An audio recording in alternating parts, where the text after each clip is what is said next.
ক্লাসে আমরা আলোচনা করেছিলাম importance of English language. English ল্যাঙ্গুয়েজটা কেন প্রয়োজন, ইংলিশ ল্যাঙ্গুয়েজটা আমরা কেন জানবো বা কেন পড়বো, প্রয়োজনীয়তাটা কি। আজকে আমরা জানবো some simple and fun ways of learning English. কিছু সহজ এবং মজাদার কিছু পদ্ধতি, রাস্তা, যেটা সিস্টেম রয়েছে বা রাস্তা রয়েছে, যার মাধ্যমে আমরা ইংলিশ ল্যাঙ্গুয়েজটা জানতে পারবো। কীভাবে? Learning English is an opportunity to learn and grow. Learning English কী করে? তোমাকে সঠিকভাবে নিজেকে প্রেজেন্ট করতে, নিজেকে আরও ইমপ্রুভ করতে সাহায্য করে কিন্তু।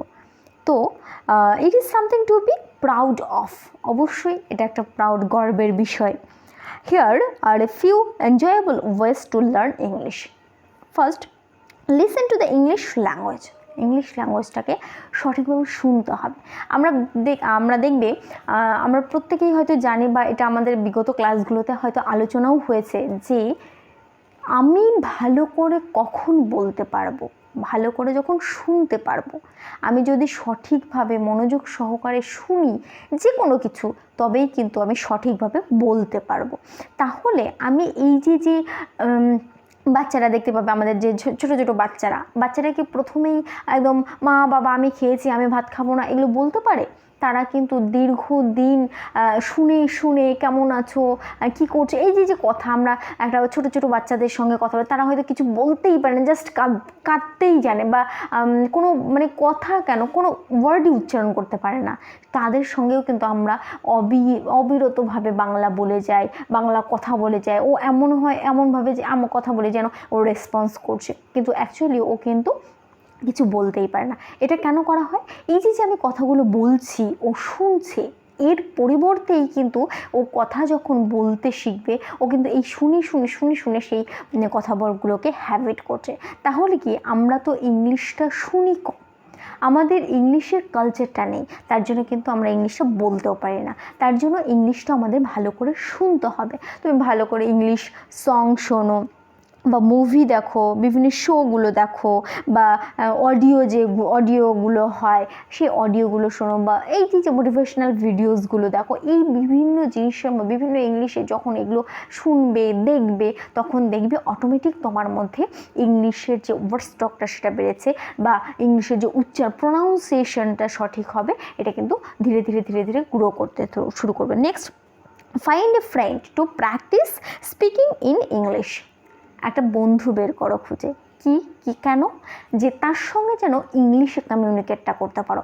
একটা রুলস তৈরি করো যে আমরা ইংলিশে আজকে থেকে যা কথা হবে সমস্ত কিছু ইংলিশেই হবে, কোনো ওয়ার্ড কিছু আমরা বাংলা ইউজ করব না। এটা রুলস করে নাও, এবং তার সঙ্গে সবসময় ইংলিশে কমিউনিকেট করো। এটাই মাস্ট, করতেই হবে। সেইভাবে তুমি করো, কোনো রুলস ব্রেক করা সম্ভব হবে না, ব্রেক করা যাবে না। এর ফলে কি হবে, তোমার ইংলিশে যে কমিউনিকেশনটা সেটা কিন্তু স্ট্রং হবে, তোমার ইংলিশের যে থ্রোয়িংটা সেটা কিন্তু সঠিক হবে। নেক্সট কি, রিড এভরিথিং ইউ সি। তুমি যা কিছু দেখছো, তোমার আশেপাশে ইংলিশ যা কিছু দেখছো সমস্ত কিছু পড়ো। নিউজ পেপার পড়ো, ম্যাগাজিন পড়ো, আরও যে ইংলিশ যে বিভিন্ন এলিমেন্টসগুলো রয়েছে সেগুলোকে, সাবটাইটেলসগুলো, এগুলো পড়ো। প্রত্যেক জিনিসগুলো পড়ো, চারিদিকে যা আছে সেগুলোকে পড়ো। তবে একটা জিনিস মাথায় রাখতে হবে, ইংলিশকে ভয় পেলে হবে না। তুমি যদি ভয় পেয়ে পিছিয়ে যাও, সেটা কিন্তু হবে না। তোমার সেই ভয়টাকে, সেই উইকনেসটাকে স্ট্রেংথ বানাতেই হবে। তুমি বারবার প্র্যাকটিস করো। এবার দেখা গেল কোনো একটা ওয়ার্ড তুমি আটকে যাচ্ছ, বা কোনো একটা কমপ্লিকেটেড কোনো ওয়ার্ডের সঙ্গে বা সেন্টেন্সের সঙ্গে তুমি সম্মুখীন হলে, সেক্ষেত্রে তুমি পারছো না বা বলতে পারছো না, তুমি কী করো, গুগল সার্চ করো, সেখানে তার প্রোনাউন্সিয়েশন দেখো, তার বেঙ্গলি মিনিংটা দেখো, তারপরে তুমি সেটাকে প্রোনাউন্সিয়েশনটা করার চেষ্টা করো, এবং সেই ওয়ার্ডটা বা সেই সেন্টেন্সটা তুমি তোমার বাস্তব জীবনে সেটাকে অ্যাপ্লাই করো। এইভাবে কিন্তু ধীরে ধীরে আমাদের স্টেপ বাই স্টেপ আমরা যখন আমাদের ইংলিশটাকে নিজেদের লাইফে তার প্রভাবটা ফেলবো, বা আমরা এইভাবে ইউজ করব, তখনই কিন্তু আমাদের ইংলিশ ল্যাঙ্গুয়েজটা সঠিক হবে, বা আমরা সঠিকভাবে ইংলিশে কমিউনিকেট করতে পারবো, বা ইংলিশে আমাদের সেই ভীতিটা, যে অ্যাফ্রেইডটা, সেটা কিন্তু দূর হবে।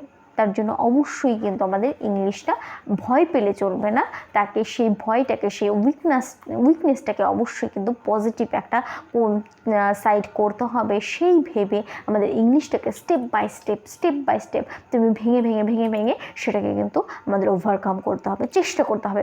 আজকে হলো না, বা আচ্ছা নেক্সট ডে আমি চেষ্টা করবো, আচ্ছা নেক্সট ডে চেষ্টা করবো, এই যে ধীরে ধীরে আমাদের কিন্তু ইমপ্রুভ করতে হবে। দরকার হলে তুমি ওয়ার্ড স্টক করো, এইভাবে ধীরে ধীরে নিজের মধ্যে ইংলিশ কমিউনিকেটটা কিন্তু আমাদের তৈরি করতে হবে।